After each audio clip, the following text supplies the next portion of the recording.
Hi everyone, it's Freshie. Today in Korea on a PTR server, Lost Ark has released a balanced patch notes for the classes. And in this video I'm going to talk about the changes, go through all the patch notes, give my opinion about it, and see how this affects the current meta that we have in NA and EU. I haven't read the patch notes, this is the first time seeing them, so we're just gonna roll with it live. Starting off first with the hallucination set effects. For the hallucination 4 set effect, the only thing that has changed is when you critically hit, the duration of the effect is now changed to a normal attack hit, so you don't have to critically hit anymore. So every time you normally attack, the duration of the hallucination effect is going to be increased by 1 second. And for the 6th set hallucination, the most notable change was that the critical hit rate after you get the effect is going to stay for 120 seconds instead of 90 seconds. Moving on to Berserker, the most notable change comes for the Berserker's technique, the class engraving, where they remove the critical damage increase and put it into raw damage increase to all the enemies.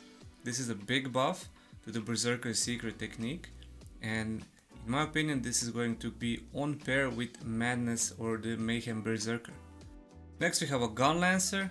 The only changes that the GUNLANCER received is a change to bash skill, and they simply increase the attack range from 30% to 70%. As someone who has a GUNLANCER alt, this is a very good change because I have been often missing this skill, and it's a really good skill because you get the attack power increase every time you hit it. And then so you would want to hit the skill and then use your big damage dealing skills. And with this, with 70% increase, you don't have to be literally in the face of a boss, and you can stand a little bit away from it and still hit it. When it comes to Destroyer, the skill One Man Army has been deleted and they added a new skill called Earth Wave. Might not be the correct translations for our version because this is translated from the Korean, but we'll see how it's called and what it does in our version once it's released.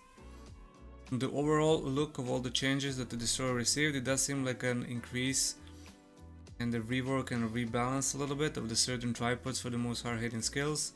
Like Perfect Swing received, they removed some of the effects so that you don't need to deal increased damage to enemies that are 50% or less, but they just give like this same modifier for most of the hard-hitting tripods. This is the same modifier of 14, 15, 17, 19 and 21% damage increase, and they changed some of the other tripods and also increased or decreased some of the damage. As you can see here, the damage has been slightly decreased. Seismic Hammer, also they removed the effect and they added this same attack modifier or damage increase modifier, and they also changed it on this tripod as well. For the Earth Eater, a third hard-hitting skill for the Destroyer, they removed the effect that this tripod had, ignoring the enemy defense, and they added the same modifier again. For Neutralizer, they also changed they changed the Dark Energy tripod, but I don't think anyone uses Neutralizer, and I don't think it's going to be used. But this does increase the same damage modifier increase, and they removed the effect that the tripod had. Full Swing is the fourth spender skill that the Destroyer use, and it's the same thing. They increased the damage. It had this modifier, but they increased it by about like 5 to 6% per each level has been increased, the same modifier as the other 4 spender skills. And for Gravity Compression, they have changed some of the things, increased some of the damage, decreased some of the things.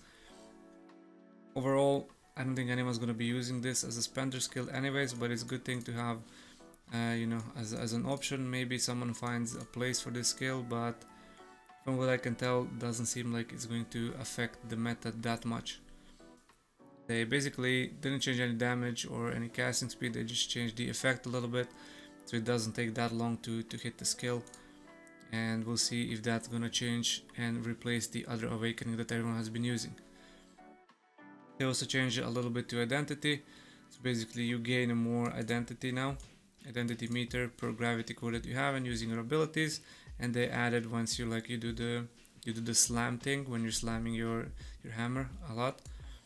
Basically they added the defense reduction for all the enemies that are hit by the attack for 12% for 3 seconds. And they also changed the other class engraving, not the Rage Hammer but the other one, I forgot the name about it. but they also changed some of the things. They increased the gravity gauge increase, added some crit rates, added some damage. Overall, nice buffs to the other class engraving, and a little bit of a slight rework and slight changes in damage on the most used for spender skills. Moving on to Scrapper. Scrapper expectedly has received a nerf, 3.7% damage on all of the shock skills during the PvE. I think this is expected.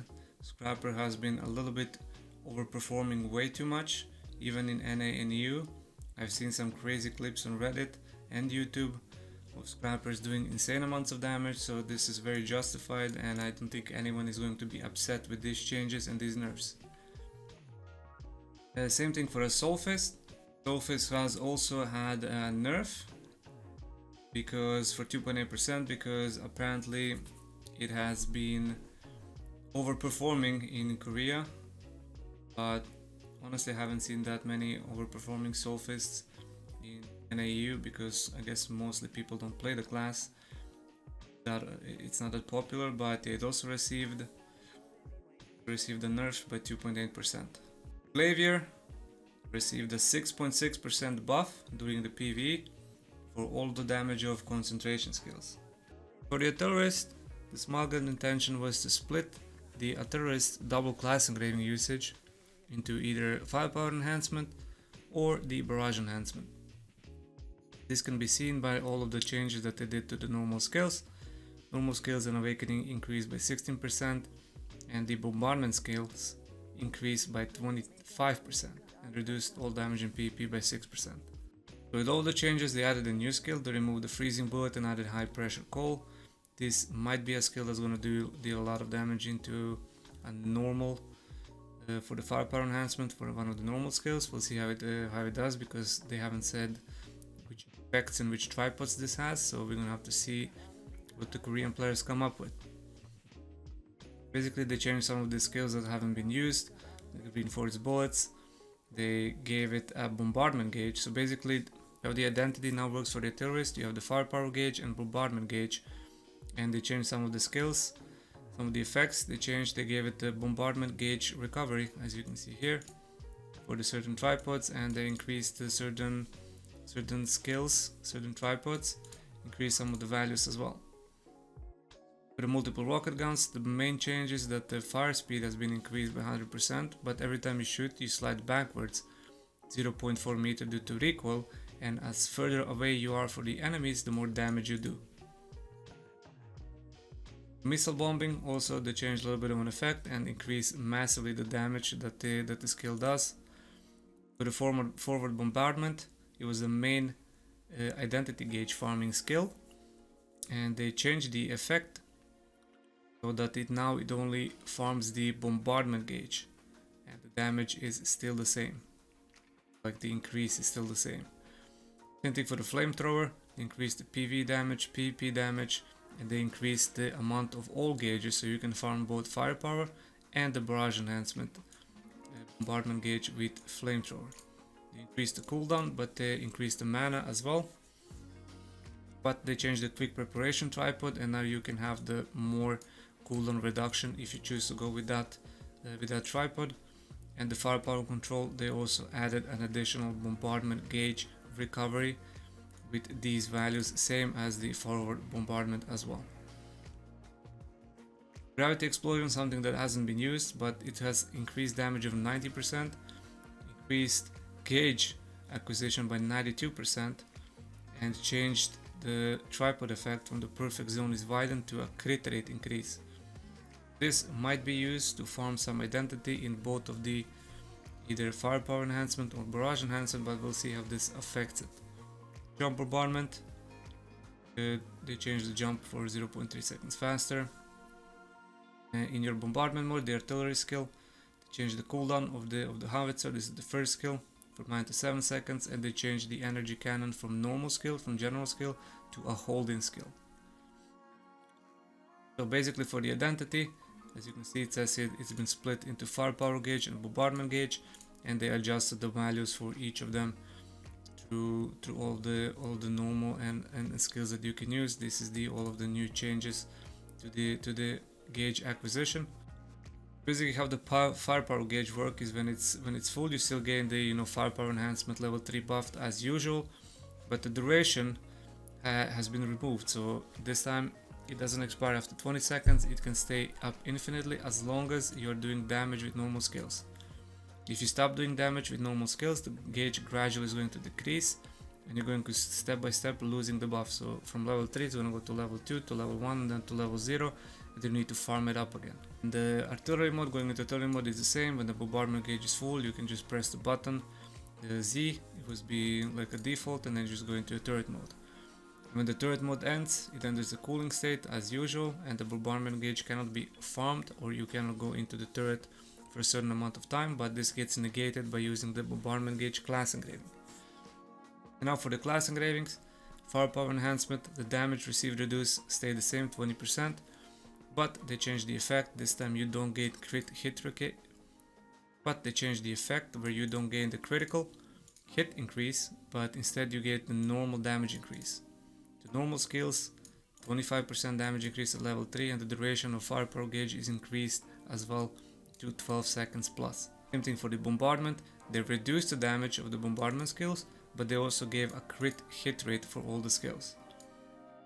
This kinda negates the crit from the firepower enhancement, so this technically means that you cannot use, or that you shouldn't use, firepower and bombardment enhancement, because from the firepower enhancement you don't gain any more crit. That crit has been put into the bombardment enhancement itself.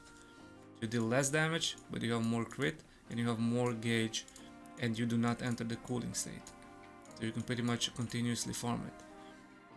So this pretty much is going to split if you want to play firepower enhancement only.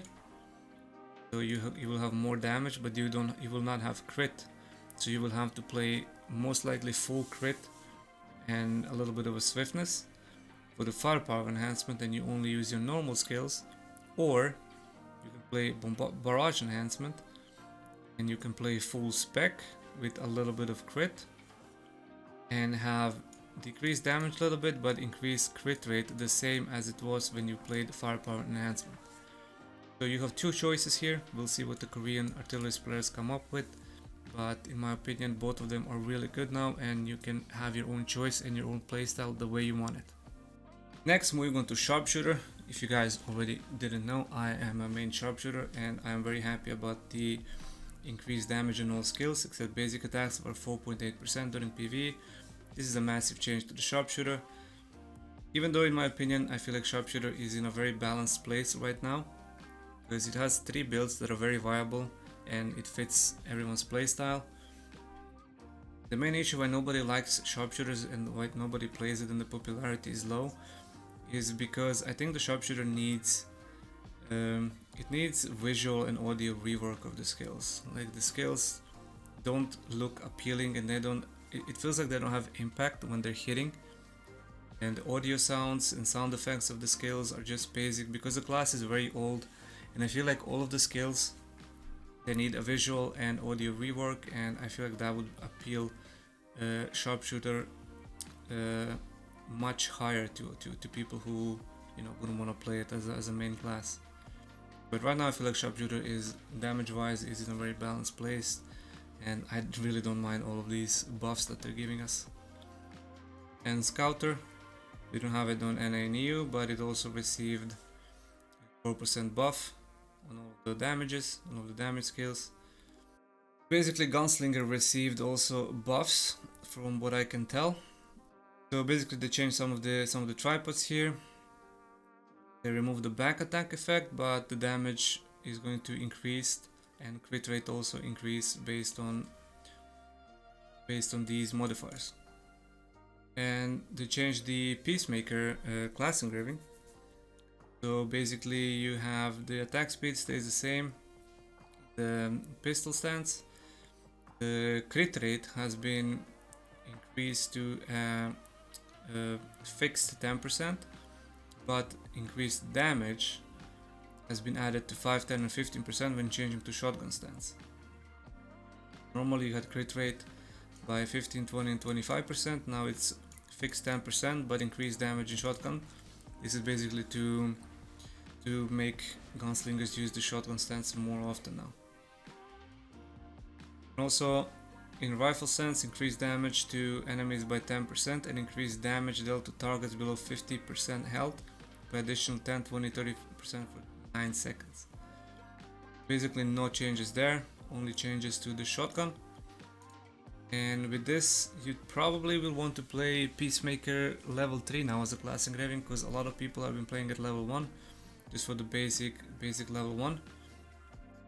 But this might force people to build the Peacemaker to level 3, as we also saw yesterday in the market in EU. The Peacemaker class engraving cost around like 600-700 gold, and yesterday it skyrocketed up to like 3k 4k. So it is safe to assume that people have been preparing for this change, and the change is here, not on our version, but it eventually is going to come to our version. So if you bought those books, hopefully you are ready to swap from Peacemaker 1 to Peacemaker 3. Now for Summoner, I didn't really understand a lot of stuff about what they changed about Summoner. It looked like a lot of buffs, nerfs, and reworks and adjustments. And since we don't have a Summoner, I don't really like understand any of these changes. It looks like it's like an increase in damage, and basically from what I could have told, they wanted to make Summoner better as a new class. Does this tell us something for our version? That the Summoner is going to be next class in September? Probably not, but it could be safe to assume that potentially it does. So they're basically changing Summoner, so it's a better class when you create it, like as a new character. If you create a Summoner, it's going to be better, it's going to feel better, and you're not going to be gated a lot towards endgame and needing like all of these level 5 tripods, 5x3 engravings, relic sets, a lot of stats. So basically a lot of changes that they made is going to be catered towards creating new Summoner as a new character, starting from level 50 and getting it all the way up to tier 3. So what I'm thinking is that Summoner most likely is going to be the next class that is going to be released on EU and NA, and that's why these changes have been made in Korea. So we're gonna get these balance changes before the Summoner is released, and we're gonna get the little bit tweaked Summoner. Arcanist is the most recent class that they released in our version, and honestly I decided to skip it because I didn't understand the class and I didn't really like all of the RNG cards and all of that. But if you're playing Arcanist and it's your main class, from what I could have told, a lot of like reworks, a lot of changes, a lot of like rebalances. They added like 2 new cards as well that they hope it's gonna balance a lot of things. Some of the tripods got nerfed, some of the tripods got buffed, some of the scales got buffs. Overall it does seem like an overall balance. It's leaning more towards a slightly nerfed but more balanced version. But if you play Arcanist and you understand these changes, feel free to let me know, because I don't really play the class. I don't really understand all of the changes here. But from what they said in the developer comments, it does seem that they wanted to like balance it out a little bit more. They added 2 new cards and they tried to like replace the cards that are not that useful from what I could have understand here from the word translation that the Google did. But yeah, if you understand these changes, like let me know in the comments. I would love to know if Arcanist received an actual buff or nerfs, or is it just like a rework and like a rebalance a little bit. But yeah, that's about it. Those are all the changes for the classes. Not every class got changed, not every class got touched. So it wasn't like an overhaul for all the classes, just the classes that have been overperforming a lot, the classes that have been underperforming a lot, and the classes that have been not balanced and needed some of the reworks. Hopefully guys enjoyed this video. Let me know in the comments what changes are you excited the most. Do you like these changes? Do you think that these changes are going to shift the meta a little bit? Do you think that these changes are going to increase the popularity of some of the classes, or maybe decrease the popularity of some of the other classes? And yeah, don't forget to like and subscribe. I also stream on Twitch every day, so feel free to discuss all the changes there. I main Sharpshooter, so if you have any questions about Sharpshooter, feel free to come by and say hello and ask any questions you have in the chat. Thank you guys for watching, and as always, I'll see you in the next one.